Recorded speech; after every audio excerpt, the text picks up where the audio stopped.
Welcome to another episode of the Lions Den. Today we will be recapping the Lions versus Colts game that happened this past Sunday and previewing the Bears game that is happening on Thanksgiving. Let's start with the Colts game. The Lions were victorious. They won 24 to 6. They pretty handily beat the Colts. It wasn't a very flashy game. It wasn't even a particularly good game for the Lions, but they still won by 18 points. So what takeaways did you have from that, Drew? I just think with this offense right now, we kind of expect them sometimes to just steamroll guys, and they did. They did pretty much against the Colts, but there were drives where they were stopped earlier than we really wanted them to. But I think just the biggest takeaway from this game is that our defense it should be considered one of the most dominant defenses in the NFL, to be quite honest, because this defense is putting out consistently just terrific performances. And what I loved about this game is that we got pressure up the middle. I think Anthony Richardson did a pretty good job evading guys, early on in the game, but I think he was starting to have a bit of trouble. And Jonathan Taylor just couldn't get anything going, and it was awesome to see. We were swallowing that run game up so well. So that's what I took away from this. And Aleem McNeil is officially a game record. Yeah. Yeah, I agree. The start with the defense in general. It's been 10 quarters since the defense has allowed a touchdown from the second half of the Texans game to now. They've allowed four field goals and that's it, which is just remarkable. Four of those quarters are against the Jags, Mac Jones, but like the Indianapolis, Houston have legit offenses. So Mm-hmm. that's amazing. Aaron Glenn deserves all the props right now. I don't want him to be a head coach, but if he's not offered head coaching gigs this offseason, there's something wrong with the process. Because if teams want to, I know we talked about this. If teams want to emulate what Dan Campbell is doing, they should go after Aaron Glenn. Like Ben Johnson is awesome, but he's more of like a play caller. Like Aaron Glenn he's like the protege of Dan Campbell. Um, Mm-hmm. so one stat I saw is after this game, the Lions have the number one pass defense per DVOA, which is absolutely insane. Yeah. It was like a bottom three unit last year. Do you remember that stretch where we gave up 100 yards to a receiver, let a receiver get 100 yards for like six straight games against us Yeah. down the stretch last year? Like it was really bad. And yeah, this secondary, they're awesome. They haven't really allowed anything, and And yeah, and biggest thing, no Carlton Davis in this game. yeah. None. To be Mhm. fair, Kenneth or not Kenneth, Terry and Arnold, no uh, Terry and Arnold. no. Oh yeah, no Terrion. Yeah, sorry, no No, Terrion Arnold, but Carlton got hurt too. So yeah, it's both yeah, right. no Carlton for about a quarter. Yeah, But I think the biggest, Vildor did he did get bailed out a few it times was by some bad. lucky plays, but I think with if you are if even if it's Anthony Richardson and the fact that he has trouble throwing the football right now, it's amazing that our pass defense is this good right now. Yeah, yeah. The only big pass plays, it was like the only big pass plays that they got are the explosive plays were against Kindle Vildor, which doesn't really count because he's awful. And yeah, all the rest of their big plays were just because their offensive linemen were just like tackling Josh Pascal and Aleem McNeil and stuff. And speaking of Aleem McNeil, and like you said, in my notes, I just wrote Aleem McNeil as a game wrecker. Mm-hmm. This is like the fourth game this year where he's just absolutely taken over the game. He Yeah. destroyed. I think they had two. Their center and one of their guards was a rookie, and then their other guard was Quentin Nelson. And he destroyed all of them. He was a bull rushing guys straight back into Richardson. So when he signed the contract, what was it, about a month ago? I was like, it was 25 million a year. I'm like, that's a Yeah, lot. Like, I that is love a Aleem. lot, I but wanted I wanted them to resign him, but I was like, 25 yeah, million. Like, man, that's a lot. It's worth every penny. yeah. Outside of Dexter Lawrence and Chris Jones, I don't know if there's a better defensive tackle in the NFL than Lee McNeil. Like this, he's gone crazy this season. And Yeah. you can count on your hand on two hands guys that can impact the pass rush, interior defenders that can impact the pass rush like he kind of, I mean, yeah, I can't say enough good things about him. And it's not just about getting to the quarterback again. It's just building that pressure up the middle. I mean, he's just so good at it. Like, I think one play, I don't remember when in the game it was. He just bull rushed a guy. I mean, this is the Yeah. NFL, and he straight up just tossed the dude. I mean, that it speaks for itself. And the fact, a couple of years ago he lost all that weight in the off season, I think that's really paid off for him. And I think his quickness and agility has improved. He doesn't always have to go with power. It's it's it's awesome to see. Yeah, yeah. Yeah, I mean the whole defensive everyone except Kendall Vildor had an awesome game. So yeah, props to the defense. The offense, on the other hand, I mean they scored 24 points, but it wasn't really the greatest performance ever. Yeah. Like it was spotty. They were getting they were moving the field on some drives, other drives just were like completely stalling out. But I mean, they still scored 24 points, and I mean the offense didn't do that great, and they won by 18. So I feel like we're finding things to nitpick. The big offensive performer that I would want to highlight is Jahmyr Gibbs, and he didn't even have like an Hmm. amazing game. 21 carries, 90 yards, two touchdowns, so about 4.5 yards a carry, which for him like is bad. Like Yeah, I mean, yeah. I think That's before this game that's he was insane to say too. yeah. I mean, he was at, I think he was tied with Derrick Henry in the league lead for yards per rush at like six before this game. I'm not sure what it is now, but that just shows you that like I mean 21 carries, 90 yards and two touchdowns isn't a great game for Jahmyr Gibbs, which is insane. But yeah, it Yeah. was a well-rounded. I mean, Amon-Ra had his moments, JMO had his moments. Brock Wright had a couple moments, Jameer, Monty. It's just like a well-rounded game. Hmm. And I think one thing is again, I think I'm going to say this way too much, but I love that JMO can fully be incorporated in the offense this year. I love seeing JMO just getting multiple, probably like, 4 or 5 catches a game. And that's what he's supposed to be. And I think Jared is finally, I think he's finally getting that rhythm with him. And I think that's kind of what held him back for these past few years. Yeah, I completely agree. It's in the past, I mean, it's been this way the whole year basically, but in the past it seems like JMO was just kind of schemed up on like he was only looked for on plays that specifically involved him. Like Yeah. the trick plays and the deep go routes and all that. But now, I mean, it's like I said, it's been this way the whole year, but he's a real part of the offense. It's not just he's not just some like um gadget guy anymore. He's a true receiver. And yeah, I mean, yeah, like I've been really impressed with Jamo. I thought he was gonna obviously I thought he was gonna have a better like he's gonna be good. I didn't know he was gonna be this good. He has like 600 yards or something. You think he's might get Yeah. to 1,000. So yeah. Anything else to highlight from this game? Again, I just though it's a good team win, good defensive win. I like that we can now lean on our defense to get us some wins now.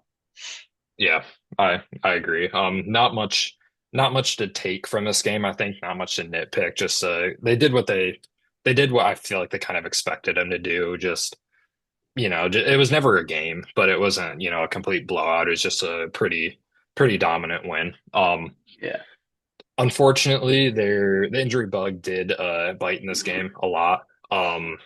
Taylor Decker went down, which looked like a serious injury at first. And I mean, yeah, those Decker and Sewell are other than Goff, like I think those are the two guys that can't go dodown. Like there's just you can't yeah, replace tackles in the NFL. They don't make backup tackles. Like you got what you're starting. yeah, Khalif went down. That one looked pretty serious. It was kind of weird. He like left the field and then he came back and yeah. then he got carted off the field. I don't really know. Yeah, I'm not. I think Campbell said that one was the one that he's worried about being more long term. So we'll see. Luckily no one's been it's Tuesday and no one's been put on IR or anything, so I guess that's a good sign. Yeah, that's a good Carlton Davis went down. That was a scary one too. It was a non-contact, just sign. was hovering and just fell in the middle of the field. Yeah, Um Yeah, I was worried at first that that was ACL tear, but he got up and walked and was fine. So yeah, I'm not sure what the outlook is, but it looked fine. I think he was riding a bike at the end of the game too. They showed him. And then David Montgomery too went down pretty early in the game. And he didn't come back, but Dan said that that was just because they didn't need him. And I believe his quote was that there's bigger fish to fry, which is true. Um, Yeah, yeah, I mean, this team, this defense in specific, there was only this or the injuries on Sunday were mostly the offense, but this team is just battered, and they're 10-1 yeah. still. I mean, it's just crazy. Um, yeah, I mean, did you have anything to add to that? Just for this up and coming game, I think maybe that's what Campbell had in mind. I guess if Monty wasn't going to play that much this game, I think he wants him for this game. I think David wants to play in this Yeah, game yeah, also. yeah. We'll get to their outlooks later in the show, but yeah, Monty's gonna play. I mean, he'd have to. Like even if he couldn't, if the doctor said no, I think you'd have to like lock him out of the stadium to not play against his Yeah. former team. Um, yeah, and the only really transactional news this week is it was a kind of a big one.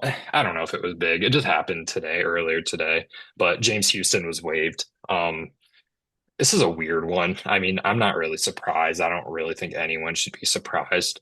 Just a I'm not. weird, I'm surprised that it didn't happen earlier. To be yeah, me honest. too. Just a weird saga. And by the Yeah. way, Dan was talking at the podium today to the media. It doesn't sound like that they're gonna bring him back on the practice squad. Um, Wow. yeah, I mean, he was just like, "We're wishing the best" and all this. It didn't sound like that. Which I mean, I I kind of support that just because I think he needs a new start somewhere else. I don't think his schematic fit is really he doesn't fit schematically really in an air gun defense just because he's a pure situational pass rusher, Yeah. and the Lions want guys that can play like all four downs if needed, and that's not really James Houston. If you don't remember, he was a sixth round pick in 2022. He got cut coming out of training camp, then signed to the practice squad after. He was brought up for actually the Thanksgiving game against Buffalo, where he had 2 sacks, and in like Yep. 9 games he had 8 sacks. And I think he had more sacks than Hutchinson did. He led all rookies in sacks. I Everyone, think they were tied in sacks, but yeah, yeah, I mean, technically, he could add more sacks because he started less games. yeah, yeah, yeah. He only played half the season. In 2023, he broke his leg on special. It was a kickoff, I think, against Yeah. Seattle. Which I mean, come on, NFL, expand the roster size or the active game day. Like, I don't want to lose impact players on special teams because you can only, keep four or you can only have 46 guys or whatever active. And then, Yeah. yeah, I mean, he came back for the playoffs, was quiet. This training camp I heard was not good, and like I said, just a weird saga, but it was time. He wasn't really doing anything. He pooped his Yeah. pants on national television, I guess. I mean, Yep. yeah, yeah, I don't know. That's it. I really hope he goes somewhere where he can provide an impact because he's shown that he could be a great pass rusher, but he just looks like a shell of what he was that rookie year. I know this is on the spot, but where do you think would be a decent fit for him? I don't know, like anywhere. Like I don't have a specific spot just because Um, like every team needs pass rushers, I guess. Like every team, honestly, Chicago maybe. Like as much as I wouldn't like that, like Chicago has Montez Sweat and they have nothing else. Like nothing else in the pass rush. They might take a flyer on Green Bay maybe. I mean, Green Bay doesn't have many pass rushers either.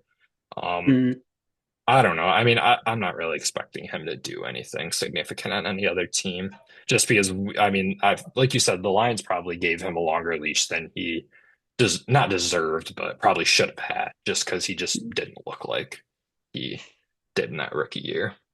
yeah, and it's just the way it goes. I think when you're like, I don't like this saying because I think it's a little demeaning, but I think he was a little bit of a one-trick pony. I mean, we saw some of his pass rush, and he's just, he's only got one thing in the back of his pocket, and it's nice when it works out, but it most of the time it isn't. So I think when he has those times when he can get home, he gets a sack. You feel good for him, and I think I loved him down the stretch in that 2022 season, but you can just see that I think NFL teams figured him out, and I don't think he was going to have sustained success in Yeah, the scheme. I mean, it just sucks because like if you looked at his pass rush moves, like it wasn't the sacks weren't fluky. His rookie year, like he was Yeah, putting tackles in blenders, and like yeah, it's just weird. It's just weird that he just completely fell off and just never. I mean, I remember reading in training camp of the last year coming to last year that like even after that year he was a maybe someone that was talking about getting cut, which was just ridiculous to me because you can't cut someone that had 8 sacks in like 10 games, a yeah. rookie especially. But like I don't know, it's just weird. Anyway, I mean, yeah, I wish him all the best. Moving on to what happened around the NFC that affects the Lions on Sunday. First off, the Bears just they cannot help the Lions. They fall short against the Vikings. They came back and they won the toss in OT. And then Caleb, I'm not sure if you saw this, but Caleb Williams took maybe the worst sack I've ever seen. He had like 10 seconds and he just shuffled back and forth and finally a defender got loose and it was like third and 20 and they had to punt it away. They didn't get it and had to punt it away. But yeah, I mean, the Bears, they just can't help us. And the Vikings, man, like they're just winning all these like they shouldn't Yeah. be 9-2 or whatever they are 8 and I To don't know be nine fair and to the two. Vikings, this is a prototypical Viking season. Yeah, I I mean mean, we saw the same thing in 2022 when they went like 13-4 and had a negative point differential. yeah, Like uh, it it just it's the tale of the Vikings. And I respect the Vikings, but it's one of those things that I do not see. I can't see this team winning a playoff game. They're going to be in the playoffs, and I don't see them winning it. yeah, yeah, I mean, it depends who they play. I mean, they're probably going to play like the only thing is that like the whoever wins, whoever's going to be the 3 and 4 seed in the NFC is going to be a weaker team because it's like what going to be the Seahawks or the Cardinals, or if the Yeah, Niners go on a tear, or like the Falcons or the Buccaneers. Like it's not going to be a dominant team. So I don't know. Like I think regardless, I mean, the Vikings are good. Like I don't think they're a bad team. They just keep on winning games that they shouldn't win, and it's just I I don't know. could you draw a parallel to them in KC right now? I No, because mean, KC has Patrick Mahomes. I It's different mean, with KC. sure. I mean, I don't like that, out, but fine, whatever. Yeah, I mean, I get what you're saying because KC keeps on winning games that they shouldn't, but like they're KC, like we've seen them do this, and we know that they can just like completely flip the switch in the playoffs and turn into the 2007 Patriots. Like, I don't know. It's just different because they have Sam Darnold, I guess. Like I said, I'm not trying to like crap on the Vikings. Like, I think they would be a playoff team even if they dropped a couple of these games, but like they just keep on winning these one possession games. And yeah, anyway, I'm not worried about it. I mean, the Lions control their own destiny. If they keep on winning, they won't have to worry about the other teams, but it's nice to have a little bit of breathing room, especially Yeah, being 10-1 and having two teams right down your throat, basically, yeah, in the Vikings and the Packers. Speaking of the Packers, they played the 49ers. And just, of course, once again, with like, we can't get any breathing room. Brock Purdy's out, Nick Bosa's out, Brandon Allen is playing quarterback, and the Packers just absolutely dominate them. It was like 38-10, or I don't even know what the score was, but it was yeah. a complete blowout.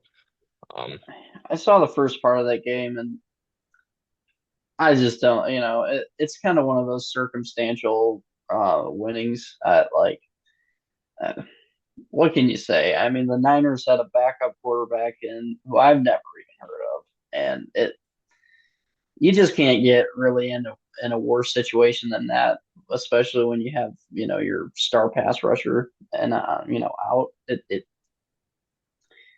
I mean, the Packers, they still played a good game. I'm not saying that they didn't win that game handily and for good reason, yeah, but I mean, you can't deny that game would have been up to a coin toss. I think if Purdy and and Bosa were in. yeah.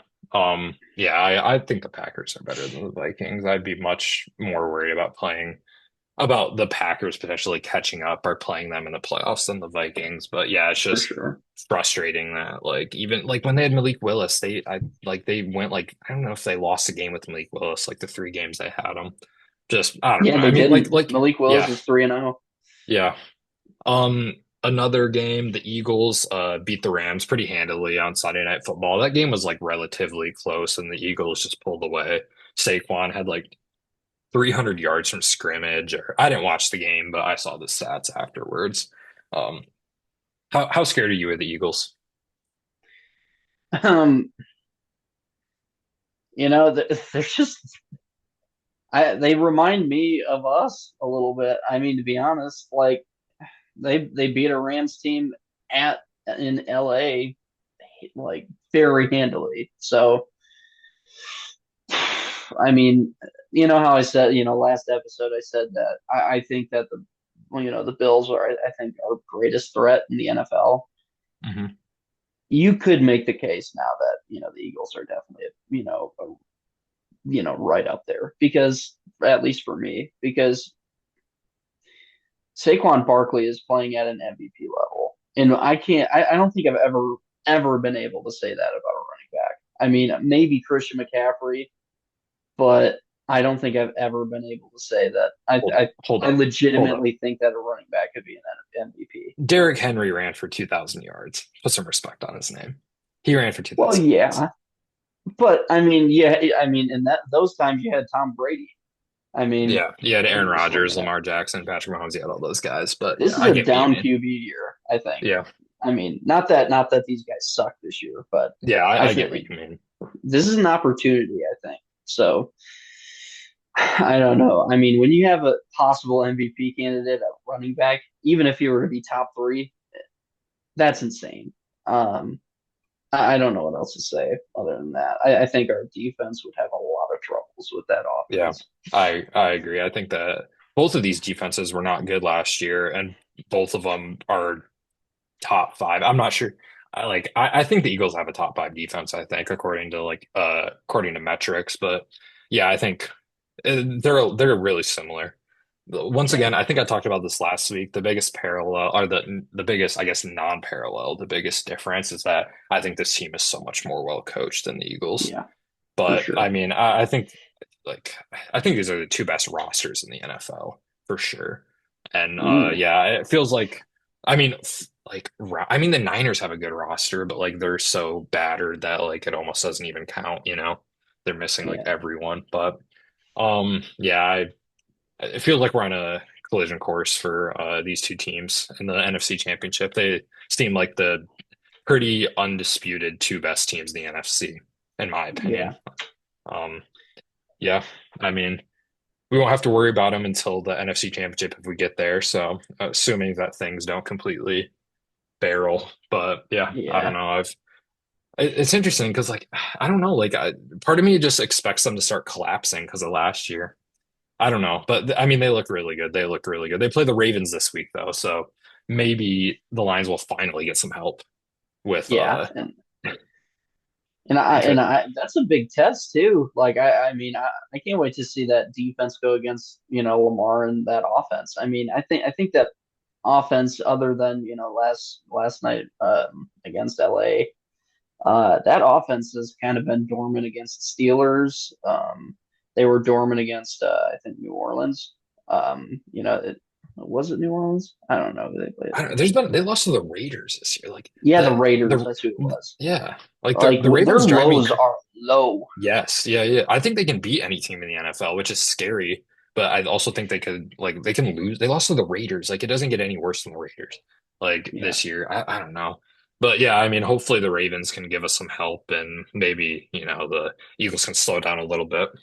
Hmm. You got anything else to add from the slate? I think it was week 12. Um, I mean, I guess my only question is, do you think the Eagles are the top threat in the NFC or in the NFL for against No, the Lions? no. No. It's always gonna like until the Chiefs are out of the playoffs.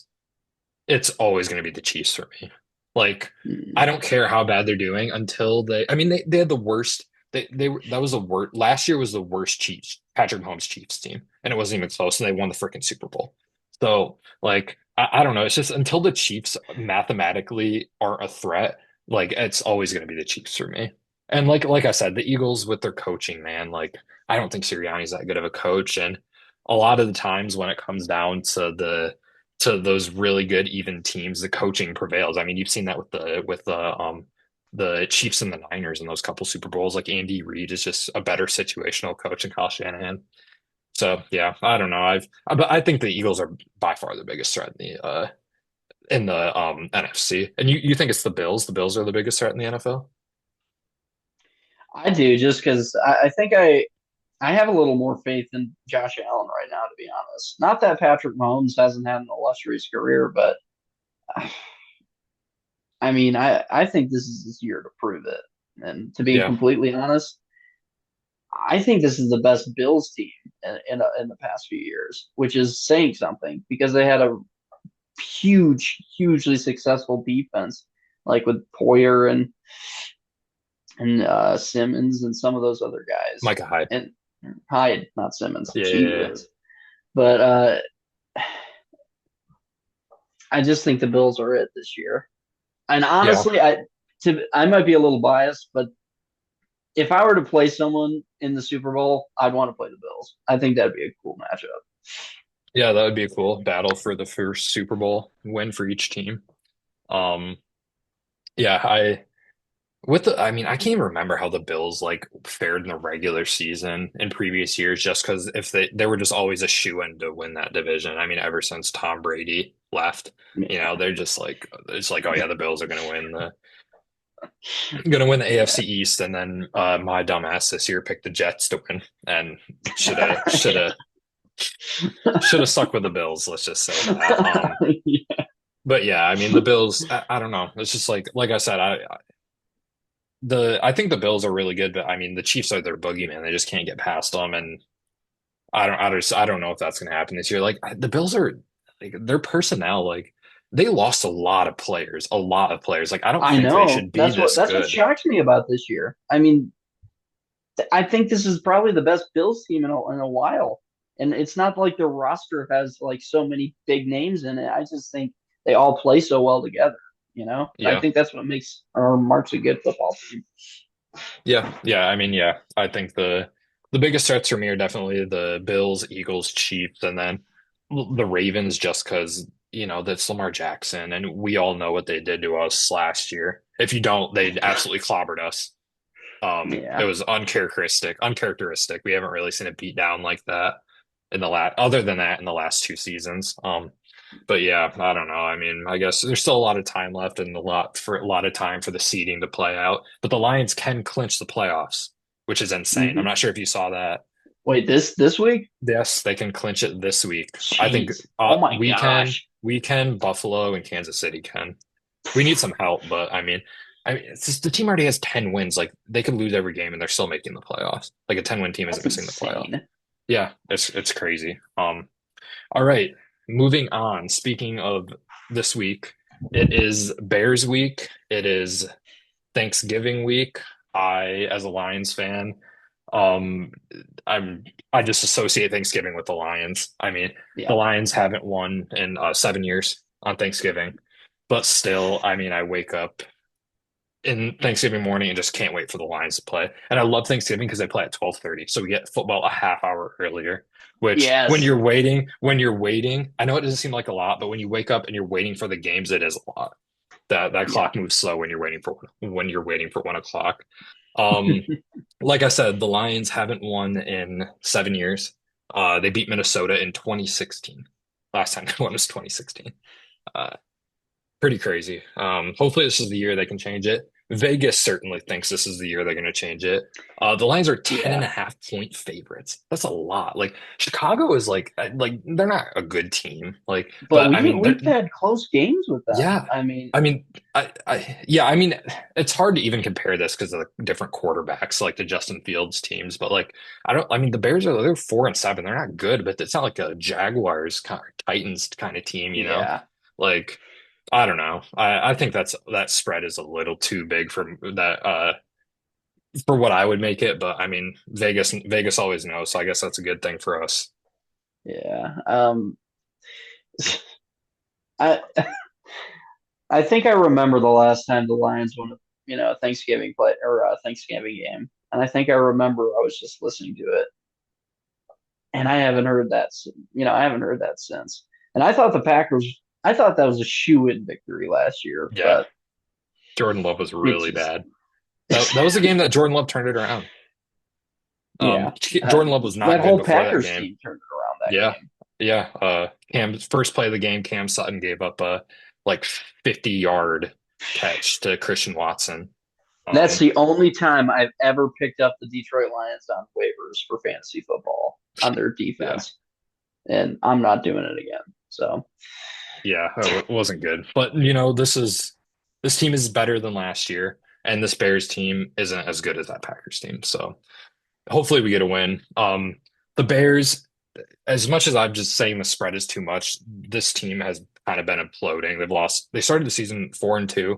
They've lost five yeah, in a row ever since that Commanders Hail Mary. Things haven't been great. They were driving down the field to beat the Packers and had the game-winning field goal blocked. And like I said, they had the ball in overtime driving down the field to beat the Vikings, and Caleb Williams took the worst sack I've ever seen in my life, and they had to punt the ball, and the Vikings took the field goal and won the game. Um, it's not looking good for this team. yeah, I guess the one good thing is that it's looking good for Caleb Williams. Caleb Williams has been playing better. They fired Shane Waldron a couple weeks ago, their offensive coordinator. And Caleb has looked better, but the team as a yeah. whole really hasn't. I mean, I think this is going to be a good test for Caleb because not like the Vikings defense is trash, not like a lot of the defenses they've been playing are trash because Green Bay's defense is legit, but I think this Lions defense can really impact this game. And you know what I said, at the beginning of the year, I said that this is the game that Caleb Williams gets benched. I That's not looking too good for me right now because I do think this offense is improved, but it's still standing. But anyway, I think when push comes to shove, I think this game is going to be about our defense. I think our defense is going to test Caleb in a way that I don't think he's going to be expecting. Yeah, I agree. Let's backtrack a little bit. I skipped over the injury report because it's not looking good. All those injuries that I mentioned from the Colts game are kind of it's a short week. It's not a lot of recovery time. Dan Campbell came to the podium and he's saying it's not looking good for Decker to play, for Khalif Raymond to play, or Carlton Davis to play. Monty was good. He said they're gonna have to hold him out to play against his former team. I mean, Monty's not gonna miss a game against the Bears. Mm-hmm. St. Brown was on the injury report, but it sounds like he should be good. And Terry and Arnold, I saw, was full practice all week. So yeah, I mean, Decker Decker is that's a blow. You can't like I said, you can't replace tackles in the NFL, and it's a short week, so I mean, I don't know. They'll probably have Skipper playing left tackle again. Hopefully, they don't line Montez Sweat up on Skipper's side. I know Matt Yeah. Eberflus isn't that smart. I think a lot of Bears fans would agree with me on that. So hopefully, he doesn't think about that and line them up against Sewell. Um, Khalif Raymond. I mean, who do you think's going to return punts this week? You think it's still going to be St. Brown? if I were to bet, it'd probably be Khalil Dorsey this week. I mean, I think they just kind of did that on a whim. I mean, I think they knew they were controlling that game, and St. Brown was probably just like, "Hey, Dan, let me return let me return a few punts," and they just let him do it. Yeah, I mean, I'm pretty sure he returned in college. And I heard Dan saying that like he's just so dang reliable, which is true. I mean, Yeah, my jaw would hit the ground if he ever muffed the punt.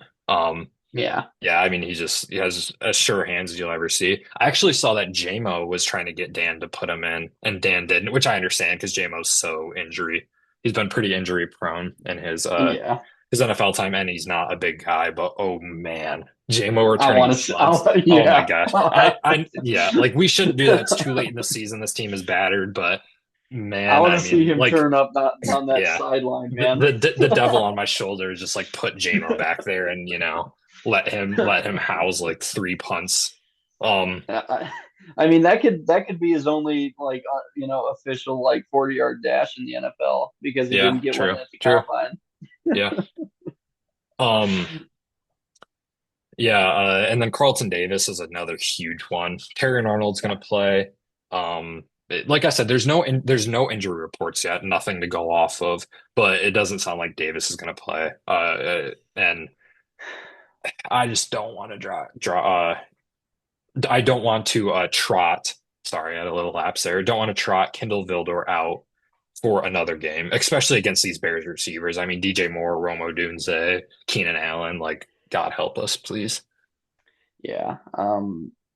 I I think we were saying this to each other like during the game while watching the Colts. This Colts game, it kind of made, I think it made Lions fans miss Terry on Arnold because I think we've been taking it for granted. And I think this is a prove it game for Terry on Arnold. I mean, I think this is his first game without Carlton Davis, right? Like him playing without Carlton Davis. Yeah, it's the first full game. I think Carlton got hurt in the Cowboys game right after Hutchinson got hurt, and it felt like the sky was falling Yeah, down. But yeah, I mean, it'll be this first full game, and like I said, I mean, you don't even know, but we assume that it's going to be. Um, yeah, and like you said, I hope that all the people that wanted to bench Terry and Arnold for Kindle Vildor saw that and saw why. That's not a good idea because me and you have been Terry and Arnold defenders. I mean, the whole season. Like I know he gets a little handsy and he doesn't look back. He's gotten better with that, but like hmm he doesn't he's always on the guy. Like he never gets yeah, burnt ever. He's always right there. And that you'd rather take that than Kindle Vildor running like 5 yards behind the yeah, the receiver like we saw like four times against the Colts. So yeah, like I said, like we both said, I hope this makes people appreciate Turner a little more because like you'll take a 10-yard pass interference, 15-yard pass interference play once a game to not have to worry about Kindle Vildor is every yeah. snap. I mean, Um, I think with Terrion again, I think my personal view is I'd rather have a guy that's a little handsy than just not on a guy at all. And I think that's the biggest takeaway for a rookie corner. yeah, I mean, like I've been saying this whole time, he's going to be fine. He's a rookie. He's a rookie starting corner. Like I know he's a first rounder, but I mean, like I feel like Sauce Gardner kind of Anomaly. yeah, as an anomaly. I mean, you look at guys like Derek Stingley. Well, he was the third overall pick. I think he got picked before Sauce. I'm not sure about that, but he was like either the pick right before or after. He's a top five pick. He didn't have a great rookie year. Look at him now; he's one of the best corners in the NFL. AJ Terrell was awful. His rookie year, the corner from the Falcons in Yeah, 2020, he was awful, and now he's an All Pro level corner. Give it some time; he's young too. I mean, I think he might have been a redshirt sophomore. Like he didn't. He's jeez. young. Um, yeah, I'm not worried. And then another stat is that I saw is that he's played the second most man coverage snaps for outside corner behind Patrick Surtain. So And he hasn't been cooked. yeah, yeah. I mean, I saw something on Twitter from the his long pass interference play in Tampa, and I sent it to you. And I was watching that. I was like, "There's just no way that was pass interference. Like, what an atrocious call." There's He, been he a bunch of calls like that this year for me. Yeah, against him, I mean, he can't catch a break. I saw that the ref said a ref he said that a ref told him just to look behind, just look at the ball. And that's true. I feel like the refs are a lot less likely to throw a flag if you're actually playing the ball and being a little handsy rather than just being handsy and not looking at the ball. But yeah, he's going to be just fine. And he's going to be our number one corner, so hopefully that's true. Because yeah, do you think Mosley's going to start? I think he's gonna have to be honest. I don't think they can run Kendall Vildor out there. I really don't think they can, Yeah. especially this receiving core. Because I mean, Caleb Williams or not, this receiving core is I think top 10 in the NFL, and if not top 10, maybe even top five. So I mean, you can make an argument that talent-wise, they're the best. They have the best receiving core in the NFL. It's just they haven't really lived up to it this year. Um, yeah. but I mean, the offense has been better ever since they fired their offensive coordinator. Um, I hope they start Mosley. I mean, I'd honestly like rather take Mosley even on like 120 CL than Kindle Vildor. I'm not gonna lie. It was bad. It was bad against the Colts. So hopefully hopefully Mosley is more accustomed to coming back, I guess. I mean, I understand why he didn't start last week just because it's his first game back off IR and he hasn't really played a ton, but yeah, I mean, I don't know. I just hope that if Vildor does play, he used to be a Bear. I'm not sure if you knew that, but he played for the Bears for a big chunk of his career. So hopefully if he does play, he wants a little revenge. So I don't know. We We'll always see. like that. Yeah, so maybe Monty. I mean, he was Monty's teammate, so maybe Monty can give him some motivation. I'm just speaking things into existence now because I'm scared for that matchup. But yeah. Uh, anything you want to talk about with this game specifically? Yeah, just anything about the Bears or what you think might happen or Well, my thing is this Bears defense has given Jared Goff hell for the past few times he's played yeah, them. they're a Other good than that, defense. the end of that 2022 season, they've given him hell. And That I that was think one of the this best is days of my life. I tell you that game. Oh my gosh, that was awesome. well, I mean, I wish I could say that this could be a Jared Goff, slinging it game, but it's not. I mean, I think this is going to be a game where I think the ground attack has to be primary. And if you want to break down this defense, you're going to have to gain yards. You're going to have to gain. You're just going to have to keep the offense off the field and get them out of their rhythm, and just tire this defense out. I think that's their path to having offensive success in this game. Yeah. Um, Aaron Jones had a pretty good game against their defense. He rushed for over 100 yards. Um, the defense, they're not as good as they were last year, but I think it's still a pretty good defense. Matt Eberflus is a defensive head coach, so Mm-hmm. yeah, their defense it's been fine. I know that they've had struggles in the secondary. Jaquan Brisker, their safety, has been out for I think he's on IR. He got a concussion and he just like hasn't came back in like 8 weeks. So it's I mean hopefully it's not anything serious, although I'm assuming it is because you don't get a head injury like that. You aren't out for 2 months unless something is really bad. Tyreek Mm-hmm. Stevenson, you might know him from taunting the Washington fans and then tipping the ball to the Washington receiver to lose the game. Yep. He's been benched. I don't really know if he's going to be playing, but they've had a late round player fill in Terrell Smith. Um, like I said, the defense isn't as good as I think they were last year, but I mean the defense, especially the last the two games last year. I mean, Jared Goff had two of the worst games I've ever seen against them. So unfortunately, like I said, they gave up a bunch of yards to Aaron Jones. So maybe Jared Goff doesn't even have to throw this game. You don't even have to worry Yeah. about that, and you just run the ball. Just run the ball. How do you think the offense is going to do? Again, I think their primary attack is going to be the run game. I mean, Demo sure as heck won't mind that, and this Sonic and Knuckles, man, they're going to pound this. They're going to pound the rock.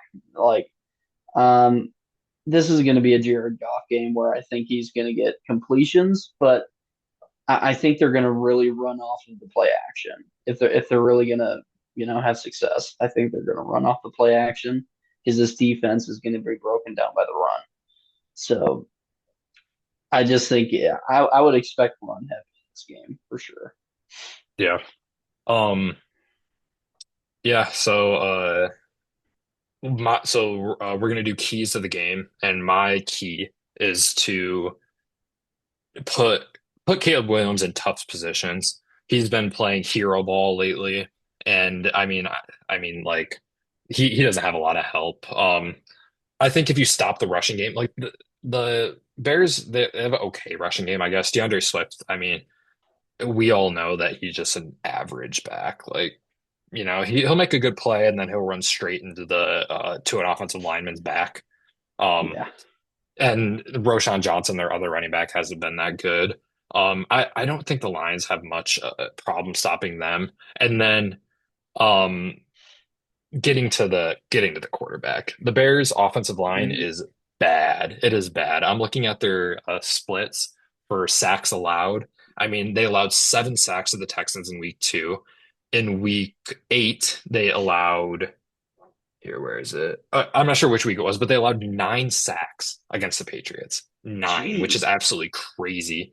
They allowed 6 sacks to the Cardinals, and I mean they've allowed three plus sacks in like every game, but like one or two games they've allowed 3 or more sacks. So Jeez. put Caleb Williams in uncomfortable positions. I mean, yeah, I don't give him just take away the run and make him win the game because as talented as he is, he's still a rookie, and I've seen him make really stupid decisions, and like any rookie quarterback does. And yeah, I don't know. I think you put the pressure on Caleb Williams, uh, like metaphorically and literally, like pressure him, and I think good things will happen in this game. And like I said with the last week, you want to force these quarterbacks into tough situations so they can turn the ball over. I didn't I predicted turnovers last week. Actually, I think this was our first game without any takeaways. Last week was. Yeah. Hmm. So that didn't really live up. Richardson didn't really like he didn't have any like bad like throws into like Into ill-advised coverage. throws. Yeah, like he Yeah. didn't have any like really bad throws. But yeah, I think my key to the game is just to put him in tough situation. How about you? I think I alluded to it earlier, but for me, it's just pounding the rock. I mean, I think offensively, I mean, I'm sure that with some of the defensive, things that you think of, I sure as heck can't think of it. But offensively, I think it makes sense in this case to run the rock a lot. Just pound it up the middle because this defense, this Chicago defense is not bad. I mean, it's really good. I think with this defense, you just need to break them down, and you need to break them down early. And I think the way to do that, and the Lion way to do that, is through the run. And we saw it against Indy. I mean, Indy, we just took the ball away from them pretty much. I mean, Yeah, I think the time of possession we had like yeah, 2 times the time of possession at yeah, least. So I think with this game, I think it's going to be a gritty win. Not necessarily, a close win, but I think it's going to be a gritty win because, when you're playing a defense that, can get to the quarterback, you got to have a gritty offense. You can't just play the Bucks like we did with the Bucks and throw it 50 times. I mean, you need to run the rock. yeah, yeah. I mean, I feel like with any game that the Lions play in, you could just spam run the ball for everyone because, like, I mean, you know what this team is going to do. This team's going to start out, and David Montgomery is going to get like 6 carries on the opening drive at least. Yeah. You know, so yeah, I agree with you. I think I really hope that Ben Johnson focuses on like just gashing them through the ground because as much as I love Ben Johnson, he does sometimes it feels like he gets bored of just like Yeah. Yeah. 4 yard carries and he starts throwing it and I don't know why they do Yeah. that. But yeah, I think you should punish them on the ground because they have Jalen Johnson too. Like they have a good secondary. Hmm. They have Kevin Byard too. They signed in free agency. Like don't even mess with that. Jared Goff has been bad against the Bears at good linebackers. Just see if you can run the ball. And yeah. Yeah. All right. What is your non-score prediction? Any prediction that doesn't have to do with the score? So for me, other than Caleb Williams being benched, I don't think that's going to happen. But if it does, it proves that I'm a genius. And probably my second one is, and I think it's kind of going off of you. I think the Lions are going to have 5 sacks in this game, 5+ sacks, because this off or this defensive line right now is dominant, especially with Zadarius Smith and the things he can do, switching position mid play, just like Aiden Hutchinson does. They have that guy now, and they were getting sacks on end with Aiden. So I think they're going to pull it off this week against the Bears, especially with that offensive line they have. Yeah, I just don't think this offensive line can hold this Lions D line back. Yeah, you stole mine. Mine was 5+ sacks. Really? Yeah, it No was. way. Yeah, I was talking about how bad their offensive line was, and I pulled up all the stats and was saying how bad mine was. Yeah, I was going between 4 and 5, but as you were saying that, I was like frantically looking at my phone, like, so let's look at the stats. Like, I tried to think of a new one. Um, Well, that I just shows how cool that you're valid that point is. Just saying. yeah. I mean, their offensive line is really bad. Like, as good as Rome Odunze is, they probably should have drafted Olufashanu or Talise Fuaga, one of those guys, because man, like, oof, their offensive They line is need really it. bad. Um, So another one that I was thinking about that I'm going to use now because you stole mine is that David Montgomery gets 2+ touchdowns. Um, That's a good one. yeah, hopefully this is the first game that the Lions play against the Bears while David Montgomery's on the team. I mean, there's only been two before, but that they're not like frantically trying to pass the ball to get back in the game because the other two games, like 2 games last year, that's what happened. Luckily, they come back Yeah. and won, but hopefully they can control the tempo more in this game and not have to worry about pushing the ball down the field because you're running out of time. And yeah, I mean, I feel like it, if if they're going to lean on a guy, like it's pretty even between Montgomery and Gibbs. Like they have really even carries, but like if they're like contemplating about who to put in, they're going to put in Montgomery just because it's their former team. So I don't know. Yeah. I think I'm actually going to place a bet on that. Actually, Montgomery 2+ touchdowns. I'm really stick to my guns, but yeah, yeah. I don't know. I just think I just have a feel like I might be jinxing this, but I have a feeling that this isn't going to be like a stressful game. As like not like a super close game like it has in the previous years, you know? Like It I don't better think the not be Lions are going to Kansas. blow them out, but I mean, I'll give you that by my score prediction. You'll see what I think, how I gauge, but I don't know. I just Okay. hopefully they can just give Montgomery they can have a nice relaxed game and Montgomery can have his revenge game where he's not like they're not frantically trying to come back to lose against the Bears. Score prediction. Mine is going to be I went back and forth on this actually. Like I had the margin of victory bigger, and then I'm like, I don't know, like they've won like almost every game by like 15 or more points other than the Houston game. Or 10 or more points. So I'm gonna go I'm gonna go 24-17. Um Okay. I think it's going to be close. I think it's going to be closer than the games against bad teams that the Lions have had in the past, but I think they're going to control this game, and I don't think that that last touchdown for the Bears to bring it to 17 is going to come until like they're till like basically garbage time. Um, yeah, I don't know. I think 24-17 is good. What do you think? That's pretty valid. I like that prediction. I mean, I think I'm going a little wide here, but I guess this is what I believe. You know, I believe this realistically. I think it might be around 13-27 because All right, yeah, so we're pretty I close. don't I don't see Caleb Williams having that much success in this game. If he does, I think maybe one touchdown is going to be it, and I think they could get up and down the field, and possibly get a couple field goals, but that's it to me. And I think this offense, the way they're playing, the way they can run, the way they can pass, the way they can pass off the run, um, I just I can see this offense succeeding in that way. Yeah, I mean, I guess the hard thing is that we haven't seen this defense without Carlton Davis. If he doesn't play, I mean, like I said, this isn't the good game. This isn't a good game to have your number one corner out because the Bears have Yes, they have three really good receivers. So but hopefully the pass rush is going to be able to help out with that. yeah, Hopefully, yeah. I mean, the Patriots got 9 sacks, so hopefully we can replicate some of that at least. So yeah, yeah. yeah. Anything else to add about this game? Um, I haven't witnessed a Lions win on Turkey Day in 7 years.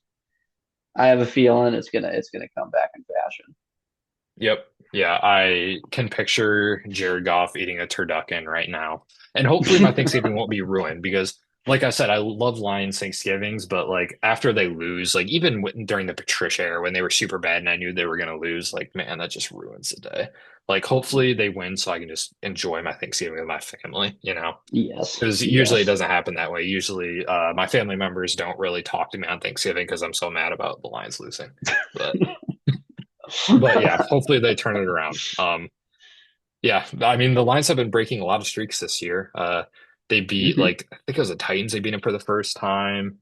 I'm blanking on what other things there were, but yeah, they're breaking a lot of streaks this year, and hopefully they break I the think that Thanksgiving I think streak. this was the first franchise victory against the Texans, or I might be saying that. But yeah, I think it was the first Okay, franchise maybe win it was against the the Texans. Texans. I mean, that's a team that Yeah, we lost to on Thanksgiving.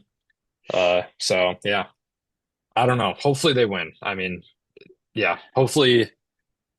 Bears fans should probably be rooting for the Lions to win too. So just, if you want Matt Eberflus gone, just let us win, please. Like, I don't know if I can, I don't know if I can mentally handle a loss to the Bears on Thanksgiving, this Bears team, but yeah, yeah, for sure. all right. All right. That's going to wrap it up. We'll be back with another video next week, probably, hopefully celebrating a victory. I hope you Okay. enjoy Thanksgiving with all your families and yeah, go Lions. Go Lions.